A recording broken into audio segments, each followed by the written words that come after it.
Him in the New York Daily News since I was able to lift the newspaper. You've seen him on ESPN. You've read his books. He is the mouth that roared. Mike Lupica, welcome back to Big 550 KTRS. You know, I was thinking, McGraw and Kelly, doesn't it sound like one of those things where you'd say, have you been injured in the workplace? Because if you have, dial McGraw and Kelly. Ladies and gentlemen, that is the type of comedy you come to expect in the New York Daily News. It just sounds like a personal injury story. I don't know. It's just thank you for having me. All right, so you were on the show last week with the last book. Now you have a new book, Lone Stars. You write a book once a week. I love writing these books. You know, it's funny. I'll be out in public now, and I'll see someone who is obviously a mom coming towards me. And I know she's not going to want to talk about my newspaper column or I just saw you on Morning Joe or I'm so sorry the sports report. No, she's going to tell me that my books got her son or daughter to want to read. And it's like the coolest thing that's ever happened in my career. I write 2 of them a year. I'm sitting at my writing table today, which I've had for 1,000 years, and I've got all these yellow legal pads. I start writing them longhand, scattered around on next fall's book. And, you know, I'm just starting my tour tomorrow for Lone Stars, which might be my favorite book because it deals not just with the kind of themes that I love, which are loyalty and friendship and teamwork, but about the concussion issue in football. Let's talk about Lone Stars because you do sort of take on this whole concussion issue head on here. Yeah, it's you know what the book is. We're starting a conversation for my readers and their parents because, and I'll tell you something. I'm the parent of 4. My sons are in their 20s now. My daughter's a teenager, and I'm glad I didn't have to face this with football. Living in the world of what I call the new information in the book. My 2 oldest sons played like 1 year of middle school football, but they were both kind of like pacifists. My wife used to joke she never actually had to wash their uniforms the whole season. Yeah, no, it was no. So I'm seriously, I'm glad I didn't have to face the prospect of having a talented football-loving child who really wanted to go into the sport because, listen, I love football. Okay, I can remember, by the way, last year coming through St. Louis, and I wrote a column attacking the man whose name must not be mentioned for taking the Rams out of St. Louis. Okay, and got a tremendous reaction to it. I love watching football, but I think we're all the same. We can't watch it the same anymore. And this story is about overcoming or dealing with fears about all that. My main character is a 12-year-old wide receiver.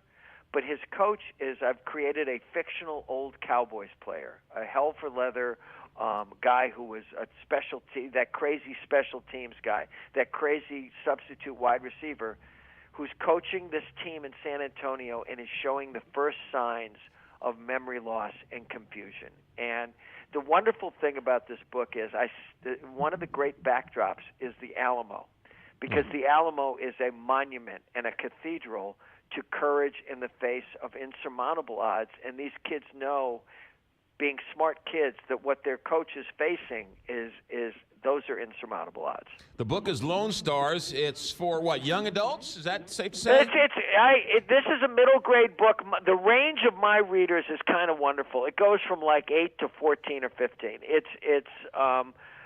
When I go around the country, which I'll be doing over the next week, I go to a lot of middle schools, 6th, 7th, 8th graders, 4th, 5th, and 6th graders, and here's the thing: seeing how much kids in the modern world still love to read is truly the coolest thing that's ever happened. Well, and all joking aside, you know, there are many kids out there who don't like to read. They don't get it. They pick up, but they like sports, and this is a great way to get them to just start reading. So it's a testament to you.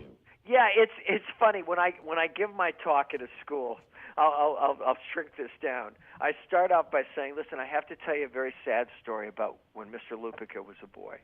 And I look down and I say, when I was a boy, and then I look up and I say, there was no ESPN. And of course they start screaming. And then I go through the whole laundry list. No internet, no laptops. You know, they start to think my childhood was more tragic than little Harry Potter living under the stairs. But when I go through the long list, and they're all no text messaging, no cell phones, I say, but we're exactly the same. We still like a good story. And I tell them that page 1, chapter 1 of a book you really want to read is still the greatest magic and the greatest adventure ball. The book is Lone Stars. Bookstores, if you can find them, Amazon.com. Lone Stars is the new Mike Lupica book. How worried, Mike Lupica, is the NFL that, because we're seeing Little Leagues, Pop Warner, those numbers dry up and go down. How worried is the NFL? I've been writing this for years, that the greatest threat to the NFL is not court cases, it's not federal court or local court, it's moms. Moms are the greatest threat to this sport, because if moms in increasingly big numbers don't let their son play football because of the risks, then listen, do I think the sport's going to go away? No. Do I think it's ever going to be a marginal sport like boxing has become in this country? No, I do not. But it'll be very interesting to see, again, in the world of the new information, what the sport looks like in 10 years and what youth sports looks like in 10 years, because we may be moving up on a thing in America where they don't let kids start even playing tackle football until they're in high school. Yeah. That Pop Warner may become the flag of football league, but even then, you're delaying the inevitable, because there's only so much they can do. It's a violent sport. They can change the rules. They can protect the quarterbacks. They can helmet-to-helmet hits, all that stuff. But we're having this conversation. 2 days after the first Sunday of the pro football season, 5 Houston Texans left the game with concussions. 5 in the first game of the season. Yeah. No, also, and the fact that the college football isn't producing quarterbacks anymore that the NFL needs, right? I mean, so that's another major problem. It's so complicated, and I'm not telling people not to love football. And this book is not preachy. Again, what I'm doing is I'm saying, okay, over the next 240 pages, we're going to have a conversation about this.